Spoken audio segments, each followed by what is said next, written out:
Olá, boa noite a todos. Me chamo Daniel Regufe.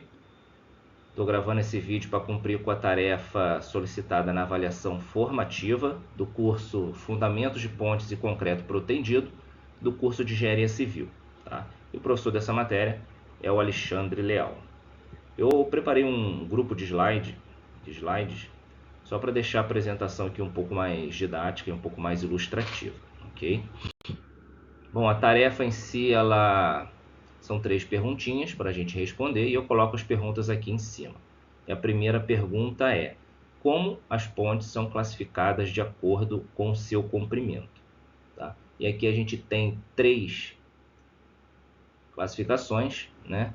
Primeiro, galeria, coloco um exemplo aqui ilustrativo, o bueiro, para 2 a 3 metros de comprimento. Coloco aqui a segunda, que é para de 3 a 10 metros, são os pontilhões. O exemplo aqui que eu dou, o pontilhão de Barbacena, é bem famoso. E acima de 10 metros, são as pontes propriamente ditas, que a gente conhece, são as pontes convencionais. E aqui eu dou um exemplo de uma ponte, talvez a mais famosa aí do Brasil, que é a ponte Rio-Niterói. Okay? Bom, além dessa classificação, a gente tem também a classificação de pontes de concreto, que é pelo tamanho dos seus vãos. Pontes de pequenos vãos, são pontes com vãos de até 30 metros. Ponte de médios vãos é de 30 a 60 metros os seus vãos. A literatura fornecida até pelo curso diz que pontes de grandes vãos são pontes de vãos de 60 a 80 metros, mas supõe que acima de 60 metros, de uma forma geral, a gente já classifica como pontes de grandes vãos. Como curiosidade, né, esse aqui é o vão central da ponte Rio-Niterói, que ela tem cerca de 300 metros de extensão. Esse vão, então, seria classificado como pontes de grande vão. Ok? Passando aqui para a segunda perguntinha, que seria: quais são os elementos que compõem um arranjo de ponte? É que eu separo de forma didática os 3 elementos principais. Tá? Seria a infraestrutura, a mesoestrutura e a superestrutura. Começando aqui pela infraestrutura, o que seria? Seria basicamente a parte da ponte que faz a ligação inicial, que faz a ligação da ponte de fato com o solo, né? O contato da ponte com o solo, né? Que seriam as estacas, né? Estão aqui, o bloco de coroamento ou sapatas, né? A depender do tipo de fundação. Tá? E aqui eu pulo para a superestrutura. O que seria a superestrutura? Toda essa parte mais visível da ponte, essa parte aqui de cima, né? Que compõe aqui o tabuleiro, que é essa parte longitudinal que os carros, né, que os automóveis passam, né? Essas vigas longitudinais aqui que a gente chama de longarinas, essa aqui com perfil em H, né? E as travessas, que são essas vigas transversais, né, à ponte, que sustentam as longarinas. Tá? Isso aqui é a superestrutura. E o que seria a mesoestrutura? Nada mais é do que os elementos que fazem a ligação da infra com a superestrutura. Nesse caso aqui sendo representado pelo pilar e por qualquer tipo de aparelho de apoio, de elementos de apoio. Ok? Então a gente tem a infra, a meso e a superestrutura como elementos principais de um arranjo de ponte. Tá? E vamos lá, passando para a terceira pergunta, uma pergunta um pouco mais complexa, que diz: qual é o principal objetivo do concreto protendido e como ele se compara com o concreto armado convencional que a gente conhece, seja em termos de custo e em termos de resistência. Tá? E aqui eu trago também, de forma bem ilustrativa, nessa figura da esquerda, um elemento de concreto armado, um elemento de concreto protendido, e aqui nessa direita, uma figura de concreto armado, tá? Puro e simples. O que seria o concreto armado? Vamos iniciar falando do concreto armado. Basicamente, uma estrutura composta por concreto e uma armação de ferro, tá? Que seria a armadura. Tá? Você prepara a armadura, né? Prepara a forma concreta e você faz esse elemento. Ou seja, ela é simplesmente uma estrutura com nenhuma força atuante de forma ativa. Tá? É o que a gente chama de uma estrutura passiva. Ele só vai exercer, de certa forma, alguma resultante, alguma força, se você aplicar uma força sobre ele. Por exemplo, se eu aplicar aqui uma força nessa direção, né? Esse concreto armado, essa viga, ele tende a flambar, e aí sim, por exemplo, o ferro aqui, né? A armação, ela vai tender a fazer uma compensação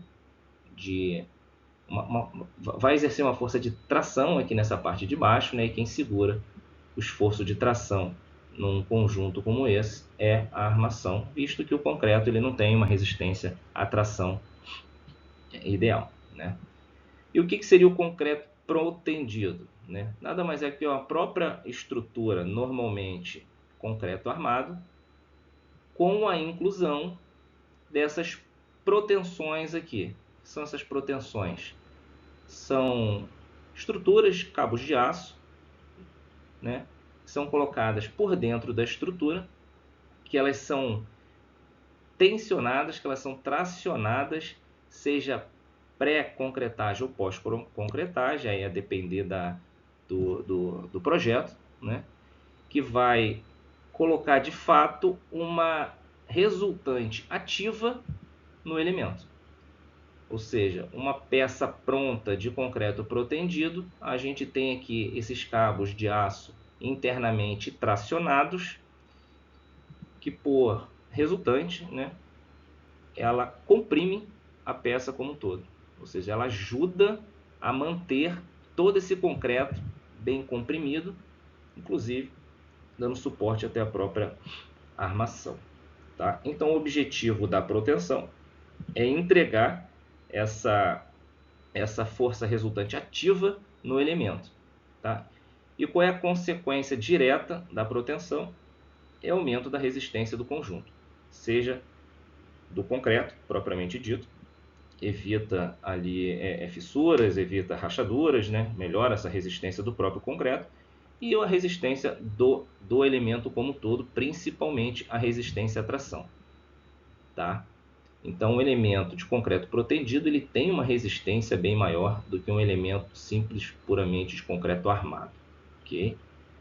É muito utilizado quando a gente precisa de vãos maiores, onde uma simples estrutura de concreto armado seria ineficiente, poderia flambar e levar aí a ruptura. Tá? Então, a principal característica de um concreto protendido é melhorar bastante aí a resistência do material. Tá? Quando a gente fala de custo, aí é um pouco mais complexo, vamos dizer assim. Não é uma resposta simples, porque aparentemente, de forma direta, claro que você preparar elementos, né, de concreto protendido, ele vai ser mais caro, até porque tem cabos de aço, a gente precisa tracionar esses cabos de aço com um macaco hidráulico, ele tem toda uma tecnologia envolvida, ele tem um grupo de especialistas que não é simplesmente... precisa ter uma expertise, né, para trabalhar com concreto protendido, então, de forma direta, ele fica mais caro, né? Mas não necessariamente para o projeto como um todo, porque ele traz benefícios, né?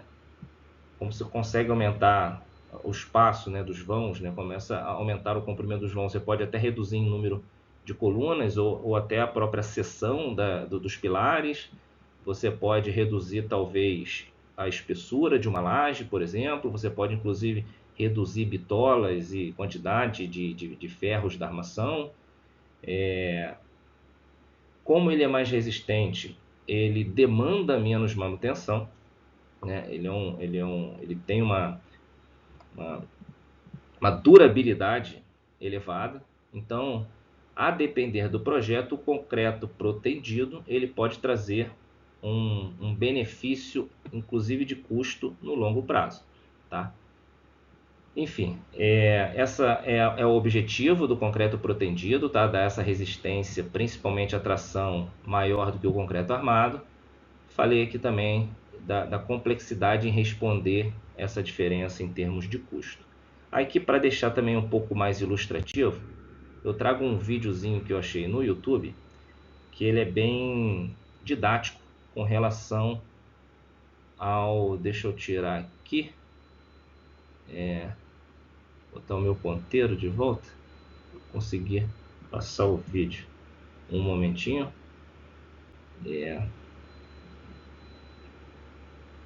Não estou conseguindo. Deixa eu ver se eu... Seja bem-vindo ao canal da PTE. Conheça as facilidades do sistema de lajes protendidas, acompanhando o passo a passo da sua execução. Depois de realizado a concretagem dos pilares, é feito o cimbramento, a colocação das formas e o posicionamento das caixas de passagem das tubulações. Em seguida, é feita a distribuição da armadura positiva, neste caso, a tela e as armaduras de punção nos pilares, quando o indicado em projeto. Nos painéis laterais, são posicionados as ancoragens ativas e os nichos de proteção. Essas ancoragens recebem o nome de ativas, pois é o local onde será realizada a proteção dos cabos.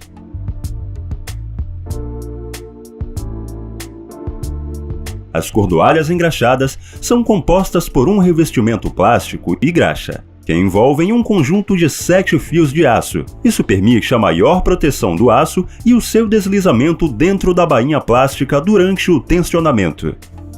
Agora é o momento do posicionamento das cordoalhas, que devem respeitar os alinhamentos e as alturas previstas no projeto estrutural. Para esta etapa, são utilizados suportes plásticos ou metálicos de diversos tamanhos, garantindo a excentricidade dos cabos. Logo depois, são colocadas as armaduras de fretagens junto às ancoragens, que serão mostradas mais adiante. A última etapa da montagem é o posicionamento das armaduras negativas. Quando houver pequenas interferências, o reposicionamento da cordoalha pode ser realizado conforme determinação do projetista estrutural ou norma específica. Com a montagem finalizada, é possível observar todos os detalhes e acessórios que envolvem o sistema de proteção. Nesta região, por exemplo, conseguimos ver de perto as ancoragens passivas e as armaduras de fretagem que servem para resistir aos esforços de tração proporcionado pela proteção. Nesta outra região das ancoragens ativas, onde ocorre a proteção dos cabos, também são colocadas armaduras de fretagem. Com isso, é realizada a concretagem da laje. No dia seguinte à concretagem, recomenda-se a desforma dos painéis laterais para facilitar a retirada dos nichos de proteção. Quando o concreto atingir a resistência para a proteção indicada em projeto, é o momento do tensionamento das cordoalhas. Para isso, primeiro é feita a limpeza das cavidades e a colocação das cunhas, sempre na posição vertical. Feito isso, é realizada a marcação na cordoalha para a posterior medição do alongamento. Por fim, é posicionado o equipamento de proteção, neste caso, o macaco hidráulico para o tensionamento da cordoalha.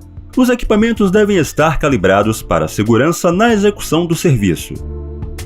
Veja de perto o que ocorre quando o cabo é protendido dentro da laje. O equipamento é retirado e é feita a medição do alongamento, que é registrado no relatório de tensionamento, o RTC. Com a proteção concluída, é feito o corte das sobras de cordoalha. A proteção das extremidades dos cabos é feita através do acessório conhecido como cap de proteção. Em seguida, é realizado o tamponamento dos nichos com grout, uma argamassa de alta resistência ou material equivalente. Veja como este sistema simplifica a sua obra, agregando qualidade ao projeto e muito mais agilidade na execução. Quer saber mais sobre essa tecnologia? Acesse o nosso site ou entre em contato conosco. Não é merchandising, tá? Não conheço a empresa, mas eu eu achei bem bacana e bem ilustrativo e didático o vídeo para falar sobre o concreto protendido. É isso, agradeço, muito obrigado.